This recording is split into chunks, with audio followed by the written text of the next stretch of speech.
selamat datang di part selanjutnya. Maaf ya, aku bikin part-part karena pertanyaannya tuh banyak dan penjelasannya juga pasti nggak akan sedetik 2 detik, agak panjang juga. Jadi aku bikin per part ini biar nggak bosen lah ngeliatin muka saya yang gini-gini terus. Nah, oke, di part selanjutnya kita bahas soal operasinya. Pertanyaan ke-1. Kapan mengetahui kalau varikokel? Kami tahu suami itu kena varikokel itu di tahun 2014. Itu pada saat kita kami kan nikah 2013 ya. Kami nikah Februari 2013. Setahun nikah kita belum punya anak kan. Nah, kita jadi udah mulai tuh kayak gimana kalau kita periksa gitu. Nah, itu kita periksa di tahun 2014 kan, setahun nikah. Nah, di situ ketahuan kalau suami itu varikokel gitu. Jadi kita tahu dari 2014. Nah, nyambung ke pertanyaan kedua, di situ pertanyaannya gimana soal gimana soal hasil analisis sperma suami. Nah, jadi gini, kenapa kita bisa tahu varikokel? Kan banyak yang nanya, emang udah pernah analisis sperma? Nah, justru kenapa kita tahu dia itu varikokel? Karena dari hasil analisis sperma. Jadi aku ngerasa beruntung banget punya suami yang pengertian seperti suami saya. Ya lah, masa seperti suami orang. Jadi gini, waktu kita pertama kali mau program hamil itu, si suamiku itu, kita panggil aja Uda ya, karena aku manggil dia Uda. Jadi Uda tuh kayak kooperatif banget karena dari cerita beberapa teman, aku nggak akan ceritain orang lain, dari beberapa teman aja ada kan yang pas mau program hamil tuh istrinya aja yang dicek, suaminya enggak gitu. Nah, sementara udah nih kooperatif banget. Waktu dokternya bilang kalau program hamil harus dua-duanya, masnya juga harus periksa, bapaknya juga harus periksa. Jadi dia tuh yang kooperatif. Oke, gitu, saya periksa. Jadi selain saya diperiksa, nah si suami juga diperiksa. Hal pertama yang diperiksa dari suami, kalau perempuan kan biasanya transvagina, dilihat rahimnya apa ada kista dan yang lain-lain kayak gitu-gitulah, dilihat sel telurnya ada atau enggak. Nah, hal pertama yang diperiksa dari suami kan tentunya analisis spermanya. Nah, kebetulan saat itu di tahun 2014 hasil analisis sperma suami itu kurang bagus ya, bukan saya bilang bukan tidak bagus, karena dokter pun suka bilangnya, dokter juga kebetulan dokter kami baik, jadi dokter ya suka bilang kurang bagus, jadi masih bisa diperbaiki. Nah, hasil analisis spermanya saat itu tuh OAT, dan OAT-nya tuh ekstrim. Jadi depannya udah OAT, depannya pakai ekstrim. Jadi ekstrim oligoastenomospermia gitulah, pokoknya oligoastenoat lah. Pasti kalau yang udah pada program hamil atau pernah cek analisis sperma tau lah ya istilah itu. Dan depannya tuh pakai ekstrim. Nah, dari situ abis kita kan nggak ngerti ya baca hasil lab gitu-gitu. Duh, pegel kakiku. Kita kan nggak ngerti ya hasil lab kayak gitu tuh gimana. Jadi hasilnya kita bawa lagi ke SPOG kita, udah gitu dibacain sama dia kalau hasilnya kurang baik. Karena hasil analisis spermanya kurang baik, maka dicari kenapa bisa sampai kayak gitu, apa karena hormon atau penyebab luar lainnya. Nah, udah dicek hormon dan gitu-gitu juga hasilnya baik, bagus aja, maka diceklah USG Skoktrop atau USG testisnya. Nah, dari situ ketahuan lah kalau suami itu ternyata ada varikokel atau pelebaran pembuluh darah di area testisnya itu. Maka dari itu dirujuklah ke urologi. Nah, jadi dari situlah kita pertama kali tahu kenapa tahu kalau ternyata suami itu ada varikokel. Jadi kita juga nggak yang ujuk-ujuk ke rumah sakit untuk periksa varikokel, tapi justru karena hasil analisis spermanya yang kurang baik, yang akhirnya dicari tahu lebih lanjut kenapa, ternyata ketahuan lah kalau dia itu punya varikokel.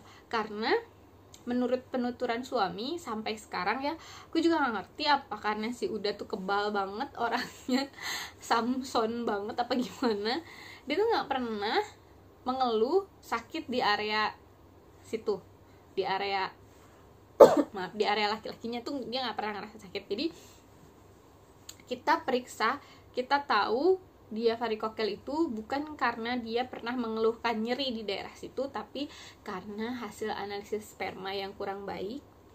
Akhirnya dicari kenapa-kenapanya, barulah ketahuan kalau itu ternyata karena dia ada varikokel gitu.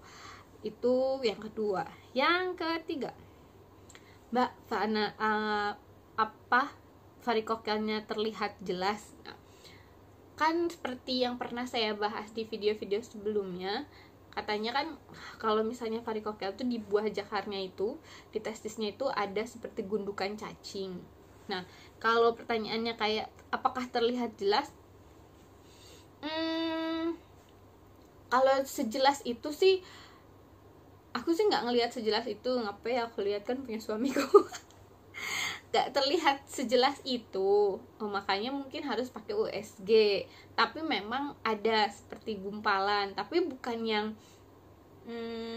gumpalan seperti cacing terus kalian ngebayangin cacing tanah yang gede-gede banget gitu, enggak. Tapi memang ada gumpalan gitu, tapi ya enggak segede cacing tanah yang gede banget gitu juga, cuman istilahnya aja mungkin seperti gumpalan cacing kecil sih kalau aku ngelihatnya. Makanya itulah mungkin kenapa harus USG, karena mungkin untuk mata telanjang biasa kayak gini gitu kayaknya nggak begitu kelihatan deh, kayaknya. Bukan kayaknya sih, kalau suamiku segitu ya, nggak terlalu yang gede. Jadi bukan tuh kan cacing tanah segede apa terus tiba-tiba dia ada ngegerumpul gitu, terus dia nggak gitu juga, serem banget kalau kayak gitu.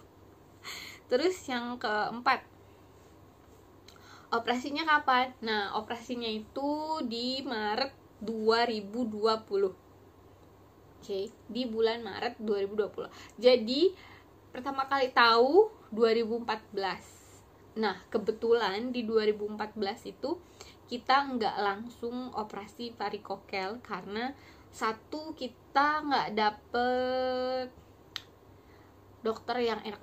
Tuh gimana ya, jadi kadang dokter tuh kayak jodoh nggak sih? Kayak jodoh-jodohan, yang bisa ada yang enak diajak konsul, ada yang main tak. Nah, sementara saya itu anaknya kritis, yang kenapa gitu, itu kenapa ini tingkat keberhasilan. Nah, saat itu 2014 itu kebetulan dapet dokter yang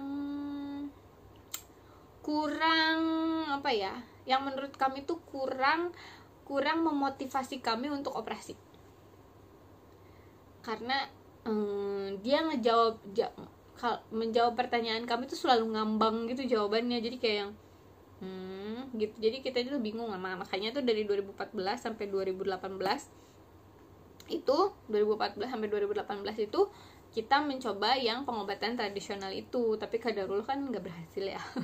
Nah, di 2018 kita program hamil lagi kan. Nah, dengan dokter yang berbeda. Nah, dokter yang ini nih enak banget SPOG-nya. Nah, akhirnya dicek lagi kan varikokelnya, karena dari riwayat varikokel. Wah, kadarullah, ternyata varikokel suami itu yang awalnya 2014 itu di kiri saja ya, di testis sebelah kiri saja. Pas dicek lagi 2018 udah kanan kiri, dan grade-nya itu udah 3/4, kalau 3 menuju 4. Nah, sedangkan si varikokel itu grade-nya itu cuma sampai 4. Nah suami itu udah 3 ke 4. Makanya si SPOG kami itu kayak yang udah di operasi dulu aja, dioperasi dulu. Itu 2018 akhir. Nah kita tanya tuh, akhirnya kita mengumpulkan niat untuk kayak yaudah operasi gitu. Nah itu 2018 akhir kan. Nah di 2019 awal tuh kita cari-cari informasi mengenai di mana yang bisa operasi varikokel, berapa biayanya gitu. Dan kebetulan informasi-informasi mengenai biaya operasi varikokel itu lumayan. Di rumah sakit di RSCM kalau nggak salah waktu itu informasinya yang kita dapat ya, kita juga nggak tahu kepastiannya, itu kan cuman baru informasi aja.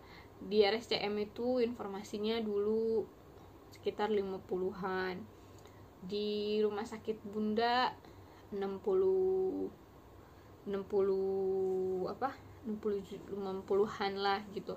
Nah tapi ada yang murah itu di rumah sakit Polri ya, rumah sakit Polri Kramat Jati kalau nggak salah. Itu nggak nyampe 10 juta katanya kalau di situ. Nah intinya kami nabung dulu lah selama 2019 tuh, nabung dulu untuk biaya operasi varikokelnya. Makanya kami baru bisa operasi di 2020. Nah ternyata alhamdulillah bisa pakai BPJS.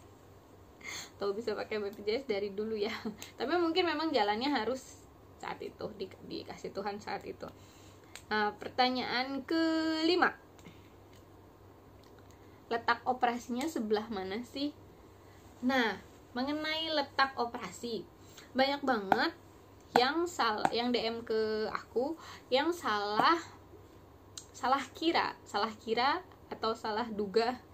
Jadi mereka banyak yang bertanya, kebanyakan sih laki-laki ya yang nanya, operasinya itu di testis karena kan si varikokel itu kan adanya di testis.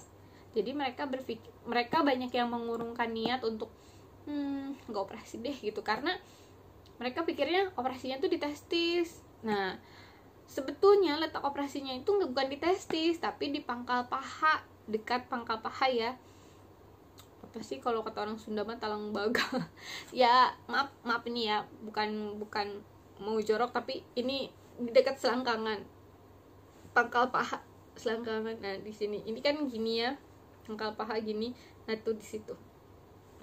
Nah karena suami itu varikokelnya kanan kiri, jadi dia ada 2 sayatannya kanan kiri karena operasi di waktu yang sama.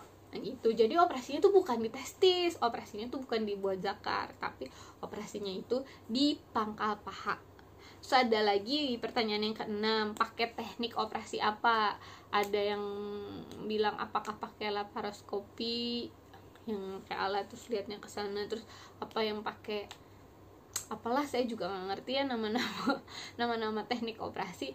Yang pasti pada suami saya, dia operasinya pakai tetap operasi bedah sayatan, bukan laparoskopi gitu, karena memang bekas operasinya meninggalkan bekas sayatan. Dan kalau menurut penuturan suami, dia kan operasinya bius lokal, jadi dia tetap bisa sadar kan. Nah jadi si dokternya bukan yang lihat ke komputer gitu, tetap lihat ke bawah, jadi operasi biasa, bukan yang laparoskopi gitu. Nah katanya sih kalau yang laparoskopi atau apalah yang teknik yang paling bagusnya itu abis operasi itu bisa langsung pulang, nggak harus nginep. Nah kalau suami kan nginep dulu semalam, besoknya pulang gitu. Itu kalau nggak salah katanya kalau di rumah sakit Bunda tuh kenapa mahal, karena ya pakai teknik itu, yang teknik terbaru yang alatnya canggih banget gitu deh. Jadi bekas sayatannya juga kecil, terus bisa langsung pulang gitu. Wow, sudah 14 menit juga. Oke, itu mengenai seputaran operasinya. Dan masih ada lagi loh pertanyaan selanjutnya yang bakalan aku lanjut di part selanjutnya. Bye. Assalamualaikum.